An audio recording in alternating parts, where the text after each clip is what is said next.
ഇടുക്കിയിലെ പട്ടയ വിതരണത്തിൽ സംസ്ഥാന സർക്കാരിന് തിരിച്ചടി. പട്ടയ നടപടികൾ ഹൈക്കോടതി സ്റ്റേ ചെയ്തു. ഇടക്കാല ഉത്തരവിലെ മാർഗനിർദ്ദേശങ്ങൾ പാലിച്ചോ എന്ന് ഹൈക്കോടതി ചോദിച്ചു.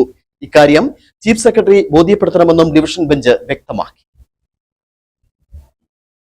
ലാൻഡ് അസൈൻമെന്റ് റൂൾസ് പ്രകാരം അർഹരായവർക്ക് പട്ടയ വിതരണം പുനരാരംഭിക്കാൻ ഹൈക്കോടതി കഴിഞ്ഞയാഴ്ച അനുമതി നൽകിയിരുന്നു.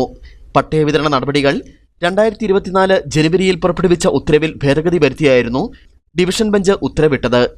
ഭൂപതിവ് നിയമപ്രകാരം അനുവദനീയമായതിനും അപ്പുറം ഭൂമി കൈവശമുള്ളവർക്ക് പട്ടയം അനുവദിക്കരുതെന്നും കോടതി വ്യക്തമാക്കിയിരുന്നു.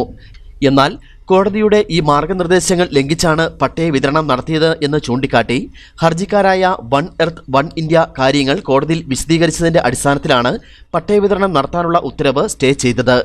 ഇടക്കാല ഉത്തരവിലെ മാർഗനിർദ്ദേശങ്ങൾ പാലിച്ചോ എന്ന് കോടതി ചോദിക്കുകയും ഇക്കാര്യം ചീഫ് സെക്രട്ടറി ബോധ്യപ്പെടുത്തണമെന്നും ഡിവിഷൻ ബെഞ്ച് വ്യക്തമാക്കുകയും ചെയ്തിട്ടുണ്ട്.